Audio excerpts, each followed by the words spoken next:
Garou, after touching the Hand of God, had the power to shake the entire universe and fart out gamma-ray bursts like it's no big deal. Yet this power was still not enough to match Saitama, and Garou would draw out the full power of Saitama by destroying Genos, and in a fit of rage, Saitama unleashes the serious punch with some crazy adult gone pissed off face, which Garou copies and matches. This blast then vaporizes a mass of stars out of the night sky, leaving the space pitch black. After this, we do see fully fleshed out galaxies during the battle, yet absolutely no stars were left after Saitama and Garou's clash. The two would then start to evolve at insane speeds, and we literally see this on a graph. We see Saitama and Garou at the start and end of the battle, and Garou has become numerous times more powerful. This means even the Serious Punch Squared, which destroyed countless stars and even possibly countless galaxies, is nothing compared to Prime Cosmic Garou. Now, a few months ago, you could say that Garou is more powerful than Empty Void, another cosmic avatar who jumps into the multiverse and chops through dimensions, but unfortunately, Murata threw that storyline in the trash bin and rewrote it. At this point of recording, One Punch Man Chapter 197, Empty Void is not a cosmic being with higher tier scaling implications. Maybe things will change in future chapters, but as of now, that's not the case. That said, there are still ways to get Garou to be a universe buster if you squint your eyes a bit. Saitama has been stated by Garou and in other official materials to have infinite power. Garou is a match for full power Saitama, as per Saitama's own thoughts, calling him someone he can go all out on without worrying. Blast thought it was a good idea to draw Cosmic Garou into another dimension so that he couldn't run amok in this universe, which his fears were confirmed when Garou and Saitama simply clashing fists can blow out a chunk of the night sky when they were way weaker, let alone in their prime versions. Even Garou's ability, the power to control and replicate all phenomena of the universe, would likely include something like the Big Bang, or the action which created the universe. All in all, I think you can fairly scale Garou to multi-galaxy to even possibly universal levels of power. In terms of his abilities, which once again I go over in greater detail in my Cosmic Garou video, Garou was capable of recreating every phenomenon in the entire universe, from exploding stars, black holes, stellar radiation, elemental manipulation, dark matter, just about anything you can think of. If it's something that naturally occurs in the universe, he can do it. He's also a top-tier martial artist with skills surpassing his own Master Silverfang, someone so skilled he goes beyond the simple concept of mastery, and can copy most martial arts just by looking at them. Garou's copying ability lets him copy anything he sees. However, a common misconception is that Garou can just look at somebody and steal their full power, but this isn't exactly true, otherwise what's the point of making Saitama mad? Garou needs to actually see your full power or a specific ability to copy it, so if he gets one-shot by whoever he's fighting or his opponent is holding back like Saitama was, it's not an instant win. Breaking news! Hey y'all, how's it going? Prof interrupting here. Just wanted to say we are getting real close to 50,000 subscribers, or honestly, whenever this video comes out, we might already be past that. Everybody that subscribes, really, it helps show your support, and helps motivate me to make more cool videos like this, so it is greatly appreciated, and I don't know what else to say. I just thank you guys. Let's get back to your regularly scheduled video.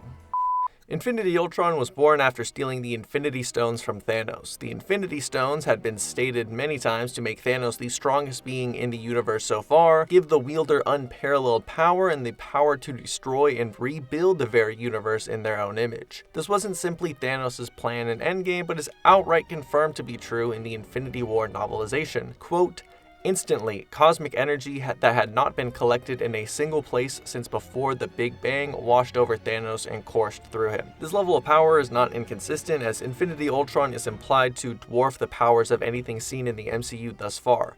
The Watcher, a fifth-dimensional being who observes the entire multiverse through a TV screen, simply couldn't fathom the existence of Infinity Ultron.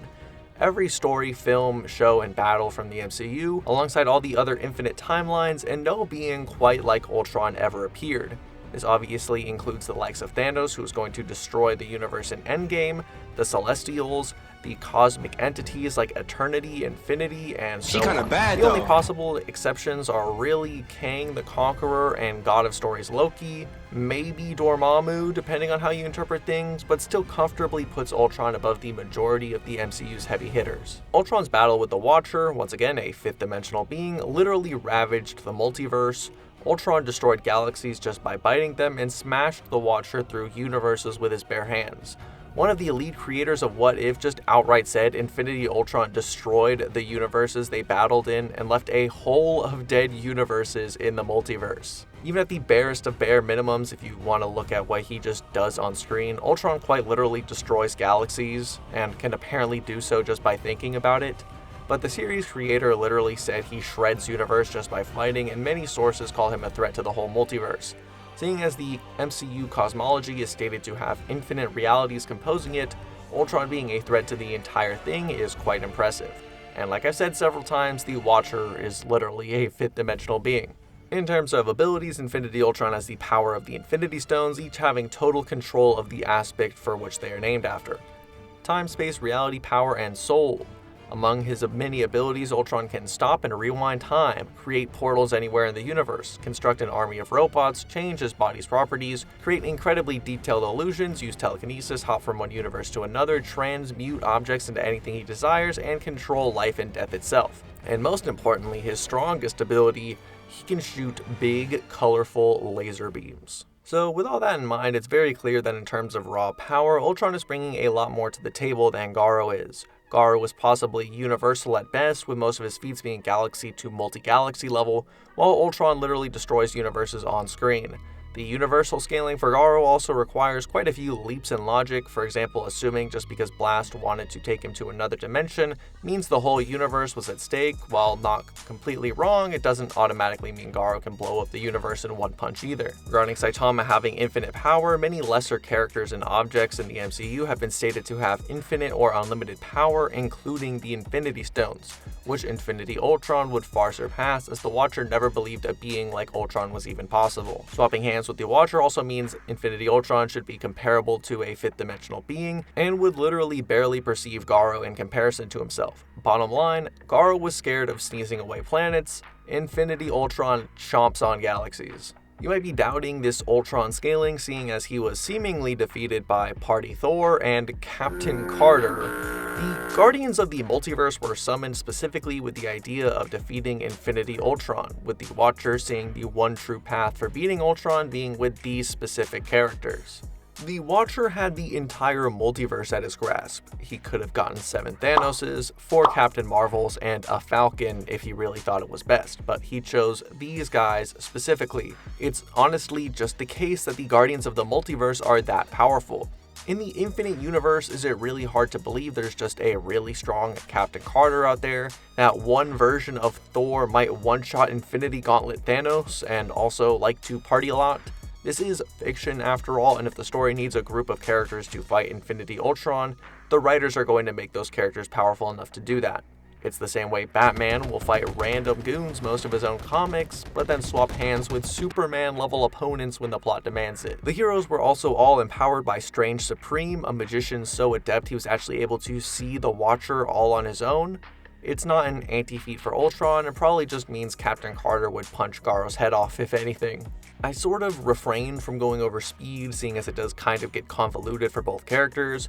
However, some people will try to scale Garou to a measurable speed due to helping Saitama travel back in time. Forget the fact that Garou literally said he can't go back in time and just knows how the technique works, basically debunking the argument from the start. However, the Watcher's position in the MCU cosmology allows him to view time linearly, and both he and Ultron can cross universal distances in finite time with raw speed and power. The Watcher exists beyond space and time itself, whereas Garou couldn't rise to that plateau. And of course, the Watcher is just a fifth-dimensional being. So, also assuming Garou has immeasurable speed just by traveling back in time also means Ultron would be capable of the same through the Time Stone. Both characters have a ridiculously long list of bullshit they can throw at each other, with Garou having the entire universe at his disposal and Ultron similarly having the Infinity Stones, which are capable of manipulating the cosmos to the highest degree. So I don't think their abilities will play too much into the battle. However, Ultron does likely have the advantage in terms of esoteric abilities, with him having access to an entire infinite multiverse to draw from, such as conjuring different enemies from worlds, creating illusions like Thanos did on Nowhere. Garou's only real hope is if he can get a good look at full power Ultron and copy him. This is assuming Ultron doesn't just one-shot or zap Garou to another reality with a thought and just lets Garou copy his full strength. This still wouldn't work in all honesty, however, as Ultron's power doesn't come from his own being, but his control of the Infinity Stones, which are not a part of him. They are objects he uses to empower himself, but are not literally part of his being. It's like a Captain America shield situation. Garou could copy Ultron's raw strength, but Ultron would still have the full power of the Infinity Stones at his disposal, which Garou simply wouldn't.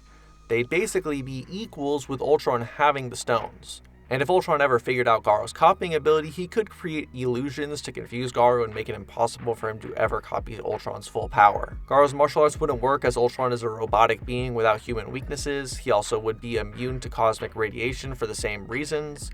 Basically, the only way Garou wins is if Ultron stands still, goes full power, and Garou copies him, and even then Ultron probably still wins with hacks. Realistically, Ultron is closer to the actual being of God in One Punch Man, not a measly partial avatar. His ability to freely travel, perceive, and threaten an infinite multiverse is currently too much for One Punch Man so far, and especially Garou. Even if hypothetically Garou could copy the power of the stones, Ultron would just obliterate him with universe-destroying punches, or simply think him out of existence like an insignificant ant in his way.